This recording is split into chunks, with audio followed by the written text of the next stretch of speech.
She burned the salmon again, apologized for the third time that hour, and everyone assumed she was just another clumsy waitress, until 5 armed men stormed through the door hunting a billionaire, and the girl who couldn't hold a tray steady.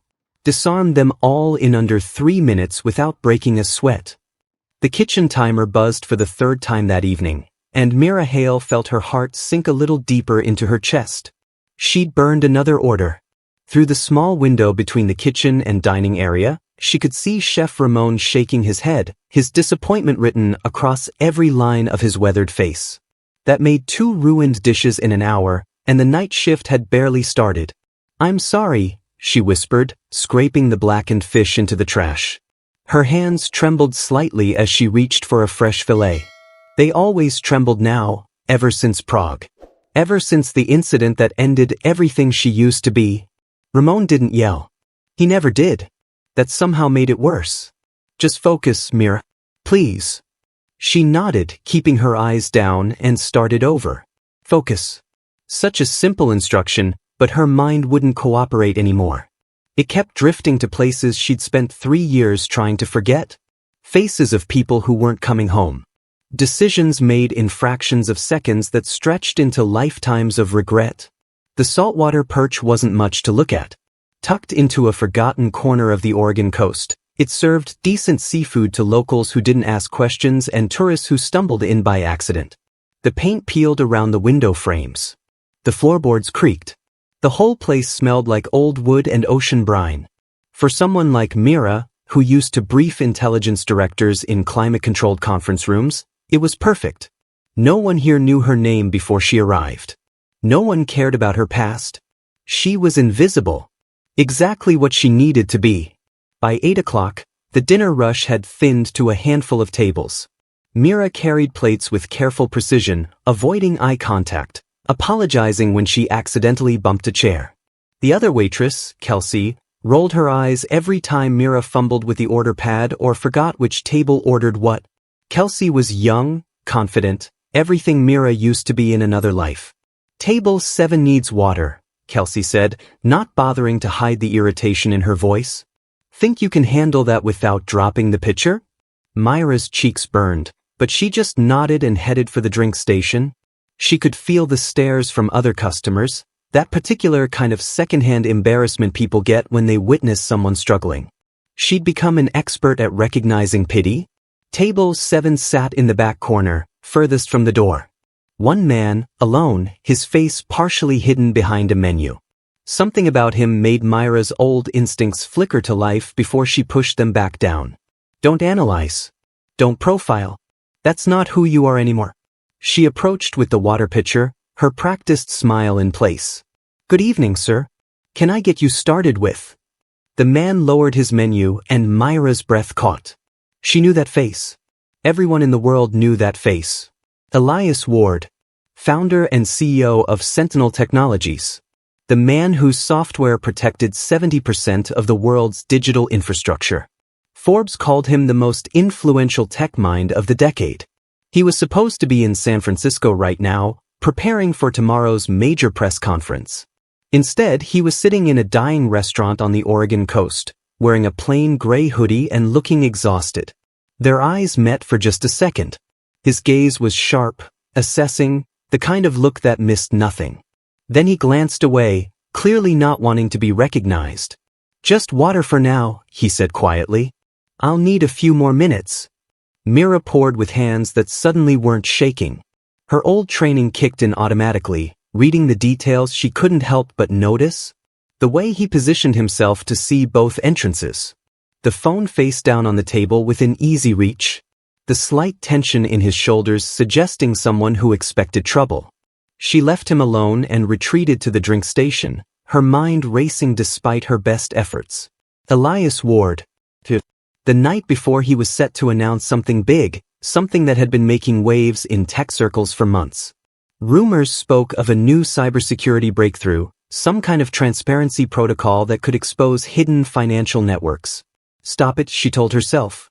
"It's none of your business. You're a waitress. You burn fish and forget orders. That's all." But old habits died hard. She found herself watching the street outside through the front windows. watching the few other customers with renewed attention, watching the way shadows moved in the parking lot. 9:15. 2 more tables finished and left. Just 3 customers remained. Elias Ward in the back, an elderly couple near the front window, and a single woman reading a book by the restrooms. The kitchen was winding down. Ramon had started cleaning the grill. Kelsey leaned against the hostess stand, scrolling through her phone. Mira was refilling salt shakers when the lights went out. Complete darkness swallowed the restaurant in an instant. The elderly couple gasped. Someone's fork clattered against a plate. Kelsey yelped in surprise. "Probably just a blown breaker," Ramon called from the kitchen, his voice reassuring. "Everyone stay calm. I'll check the..." The front door exploded inward. Not opened. Exploded. The lock shattered, wood splintering, and 5 men in black tactical gear poured through the entrance like a flood of violence. They wore masks, plain black ones that covered everything but their eyes. No insignias. No words. Just raw, purposeful aggression. The elderly man stood up, his chair scraping backward. "What the hell?" One of the intruders shoved him back down without a word. The elderly woman screamed, a high, terrified sound that echoed off the walls.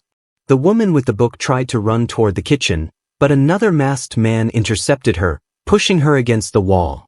Myra's body responded before her mind could catch up. She dropped to a crouch behind the hostess stand, her old training flooding back like muscle memory she'd tried so hard to forget. 3 years of therapy. 3 years of telling herself she was done with that life. And it all evaporated in a single heartbeat. Her eyes adjusted quickly to the darkness. Emergency exit signs provided faint red illumination. The attackers moved with purpose but not precision. That told her something important. They had a plan, but they weren't military. Not special forces. Not even private security.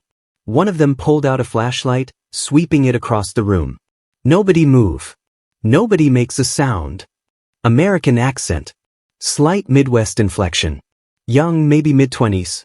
His voice carried false confidence, the kind that came from a script rather than experience. The beam found Elias Ward in the back corner.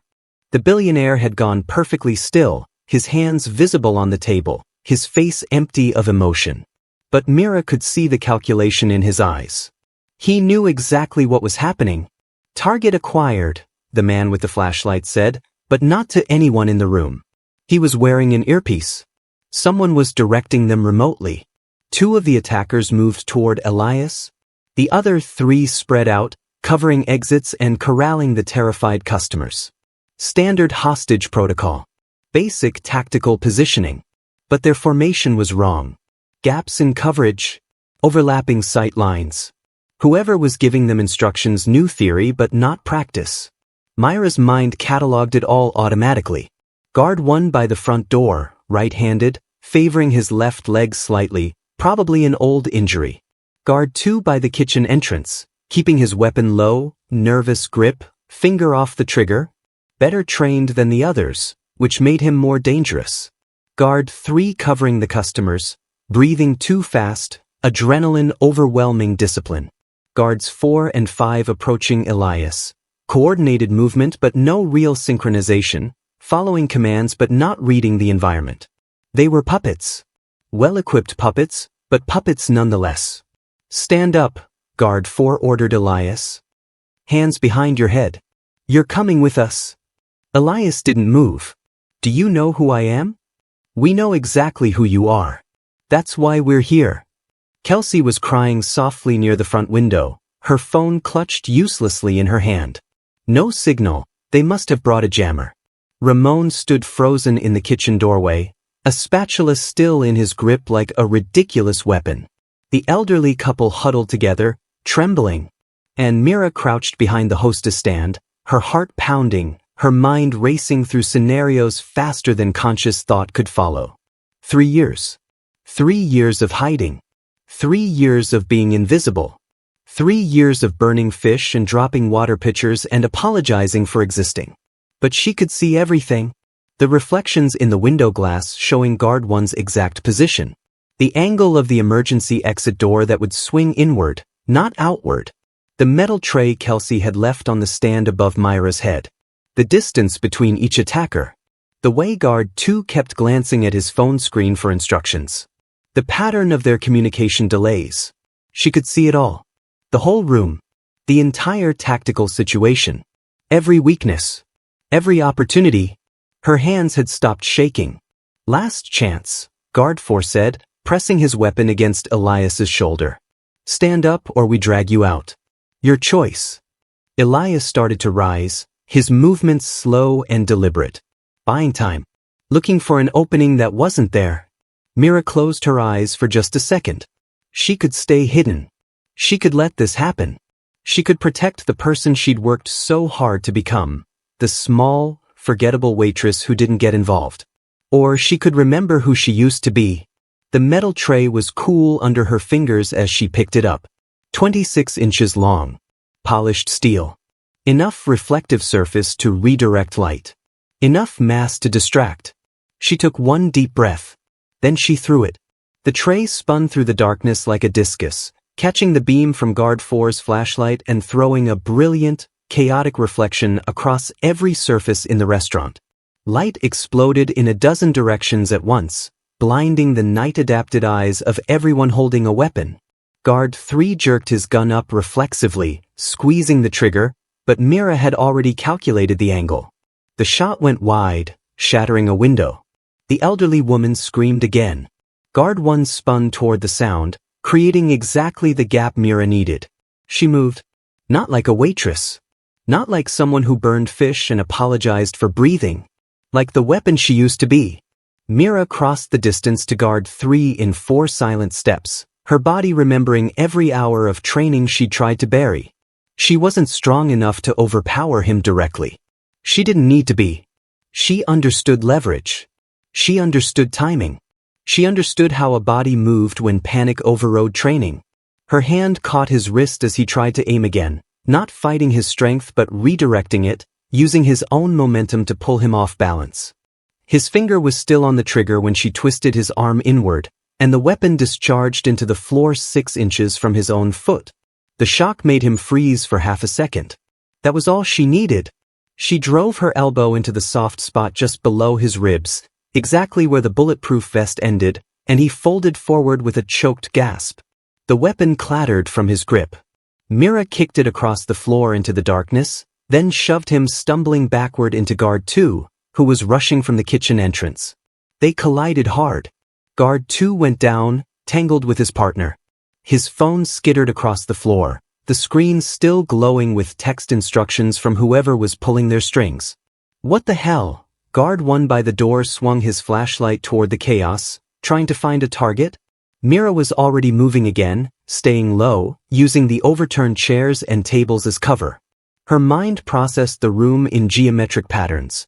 Angles of attack, vectors of movement, positions of threat. It was like breathing. Like her brain had been starving for this kind of clarity and suddenly remembered how to see. Guard 4 abandoned Elias and pivoted toward her, his weapon tracking her movement. But he was following where she'd been, not where she was going. Amateur mistake. She dropped and rolled behind the elderly couple's table just as he fired. The bullet punched through the window behind them, and cold night air rushed in. Don't shoot the civilians. Guard 5 shouted into his radio. Command, they're everywhere, we need. Mira grabbed a water glass from the table and threw it. Not at guard 5. At the window behind guard 1. It shattered on impact, and his reflexes made him spin toward the sound, his back now to the room. She was already sprinting. 3 steps. 2. 1. Her shoulder hit the back of his knees with all her momentum behind it, and physics did the rest. He pitched forward, his arms flailing, and his head cracked against the doorframe with a sound that made Kelsey sob louder. He crumpled without firing a shot. 1 down. She's just a waitress. Guard 4 screamed into his earpiece, his voice climbing with panic. How is she? Mira didn't let him finish. She grabbed the fallen phone from the floor, guard 2's, still receiving instructions, and read the screen in a glance. The messages were frantic now, whoever was commanding this operation losing control. Secure the asset. Neutralize interference. Extract immediately. She memorized the number. Then she threw the phone at guard 4's face. He flinched, blocking it with his forearm, and in that split second Mira closed the distance. She didn't go for his weapon. She went for his ear, gripping the wire of his earpiece and yanking hard. He yelped and reached up reflexively with both hands, and she used that moment to sweep his legs. He went down on his back and she stomped on his wrist, not hard enough to break it, but hard enough to make his fingers go numb. The weapon fell. She kicked it away. 2 down. Guards 2 and 3 had untangled themselves and were getting up. Guard 5 was backing toward Elias again, his weapon raised but his hands shaking. He was the youngest, the most frightened, the one most likely to make a fatal mistake. "Everyone stay still," he shouted, but his voice cracked. Mira froze, her hands visible, her posture non-threatening. "Okay," she said softly. "I'm not moving." His weapon was pointed at her chest. At this distance he couldn't miss even if he tried. But his eyes kept darting to his fallen teammates, to the chaos he hadn't expected, to the door that suddenly seemed very far away. "Who are you?" he demanded. "Nobody," Mira said honestly. "Just a waitress." "Bullshit. No waitress moves like that." Behind him, Elias Ward was watching her with an expression she couldn't quite read. Recognition maybe. Or calculation. The kind of look that said he was reassessing everything he thought he knew about the situation. Guards 2 and 3 were on their feet now, weapons recovered, forming a rough triangle around her. 3 guns. 3 trained barrels. Even with all her skills, she couldn't dodge bullets. But she could read people. "You're not here for him," she said quietly, nodding toward Elias. "Not really." Guard 5's eyes widened just a fraction. "Got you. You're here for me." The words hung in the air like a confession. Kelsey stopped crying. Ramon's mouth fell open. Even Elias looked surprised. "That's insane," Guard 2 said, but his voice was uncertain. "We were told." "You were told to extract Elias Ward," Mira interrupted. "High-value target. Tech billionaire with dangerous information. That was the briefing, right?" She could see from their expressions that she was correct. But think about the timing. The night before his big announcement. In a random restaurant on the Oregon coast. "How did you know he'd be here?" Silence. "You didn't," Mira continued. "You were sent here for a different reason. And when you arrived and found him as a bonus target, your handler adjusted the mission on the fly. You're not extraction specialists. You're not even security contractors. You're college kids or military washouts being paid through an encrypted app by someone you've never met, following instructions fed through an earpiece, doing a job you don't understand." Guard 3 shifted uncomfortably. She was right. She could see it in every line of his body language. "But here's what you don't know," Mira said, her voice dropping lower. "The person giving you orders doesn't care if you succeed. They care that you're here. That someone documented this. That a pattern gets established." She looked directly at Guard 5. "They're setting you up. All of you." This was never about extraction. It was about creating evidence. "Evidence of what?" Elias asked. His voice was steady, but she could hear the curiosity beneath it. The strategic mind working through implications. Mira's throat tightened. She hadn't said these words out loud in 3 years. Hadn't let herself think them clearly. But standing here, with guns pointed at her chest and the past crashing back like a tidal wave, she couldn't hide anymore. 3 years ago I worked for a private intelligence firm, she said. We specialized in forensic microanalysis. Reading patterns in financial networks, communication systems, behavioral data. We could track money and power through layers of encryption and shell companies and false identities. We were good at it. Too good. She took a breath. The room was silent except for the wind whistling through broken windows. We uncovered something. A network.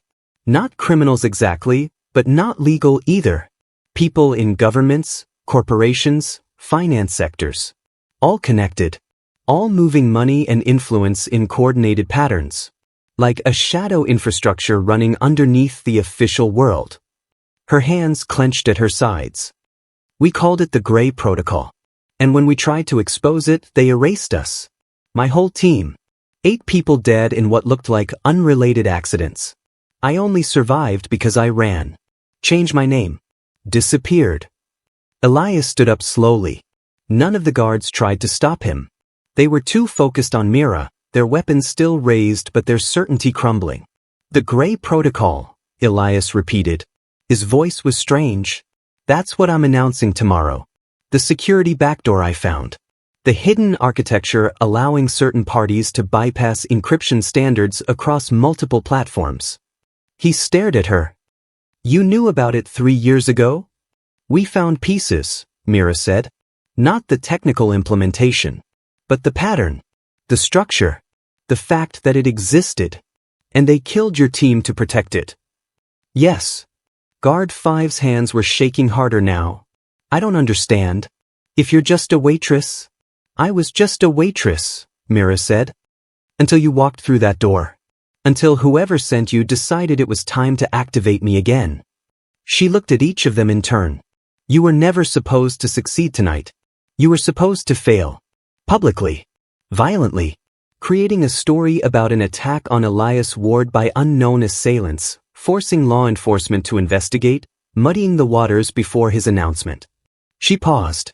And if you'd succeeded in grabbing me instead, even better. Either way, they win. Guard 2 lowered his weapon slowly. This is fucked. Yeah, Mira agreed. It is. The sound of sirens rose in the distance. Someone must have triggered a silent alarm. The guards looked at each other, panic returning. You should run, Mira said. Out the back. Leave the weapons. Ditch the earpieces. Whatever they paid you, it's not worth becoming patsies for this. They hesitated for only a moment. Then guards 2 and 3 bolted for the kitchen exit. Guard 5 backed toward the door, his weapon finally lowering. I'm sorry, he said. We didn't know. I know, Mira said. Go. He ran. Guard 4 was groaning on the floor, trying to sit up. Guard 1 was still unconscious by the entrance. The sirens were getting closer. Elias walked toward Mira slowly, like approaching something dangerous that might bolt. Who trained you? People who are dead now. And you've been hiding here, burning fish and serving tables. It seemed safer than the alternative. It wasn't. He stopped a few feet away. They found you anyway, which means they've been watching, waiting, and my announcement tomorrow gave them an excuse to move. Mira felt the exhaustion settling into her bones. 3 years of running, and it had all been for nothing. They'd always known where she was. They'd just been waiting for the right moment. What do you want? She asked quietly. Elias smiled, but it wasn't a friendly expression. It was the smile of someone who just found an unexpected advantage in a game he was losing. I want you to help me, he said. Tomorrow I'm going to expose the Gray Protocol's technical architecture. But that's just code. Just numbers. People need to understand the human cost. The pattern. The organization behind it. He gestured to the chaos around them. You've been inside their system. You know how they think. How they operate. I'm nobody, Mira said. I'm just. You're Mira Hale, Elias interrupted. Former senior analyst at Forensic Pattern Systems.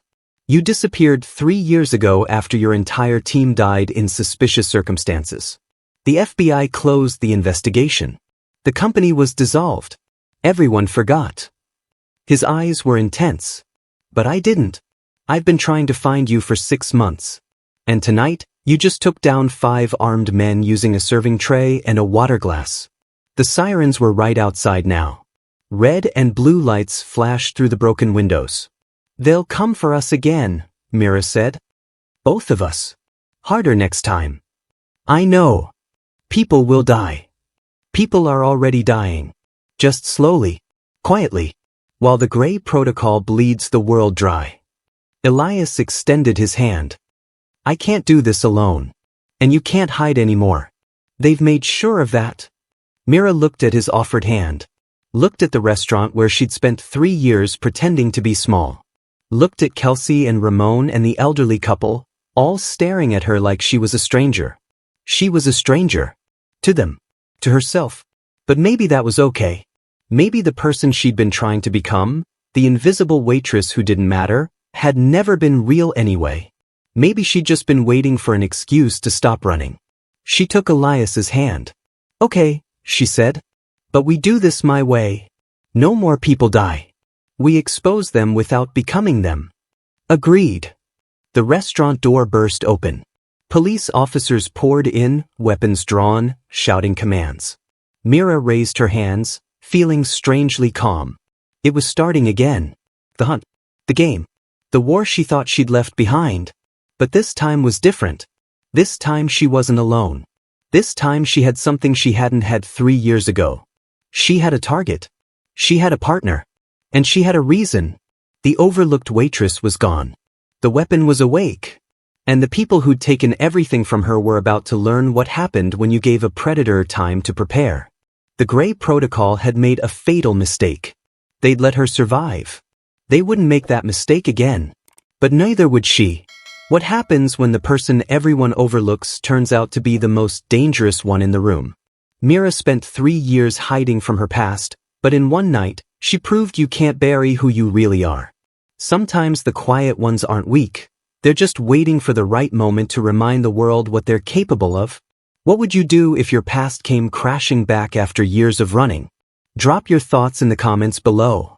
If this story kept you on the edge of your seat, smash that like button, share it with someone who loves a good twist, and subscribe for more incredible stories that'll leave you speechless. Your support means everything. Let's keep these stories coming. See you in the next one.